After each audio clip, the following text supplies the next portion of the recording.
ধর্মের বিষয়ে যে প্রশ্নটা সব থেকে প্রাসঙ্গিক সেটা হচ্ছে ধর্ম কি? ধর্ম হচ্ছে একটা বিশ্বাসের সমষ্টি মাত্র। নাস্তিকদের মধ্যে ধর্ম হচ্ছে সেকেলে একটা ব্যবস্থাপনা, যার মধ্যে শুধু ধর্মের গোড়ামি রয়েছে, অন্ধবিশ্বাস, কুসংস্কার এ সমস্ত ভরা রয়েছে। ধর্ম যে শব্দটা সংস্কৃত শব্দ ধ্রি থেকে এসছে।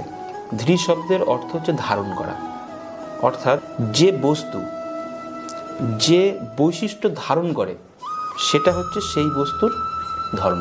কোনো কাজ বা ঘটনা ধরো তোমার সঙ্গে ঘটলে সেই জিনিসটা তোমার খারাপ লাগবে, কষ্ট পাবে তুমি, সেটা তুমি অন্যের সঙ্গে না করাটাই হচ্ছে ধর্ম। তোমার বাড়িতে মা আছে, বোন আছে, তোমার স্ত্রী আছে, তুমি তিনকে কিন্তু তিন রকম নজরে দেখো। মাকে যে নজরে দেখো নিশ্চয়ই বউকেও সেই নজরেই দেখো না, বোনকেও সেই নজরে দেখো না। এই নজর শেখাবে তোমাকে ধর্ম।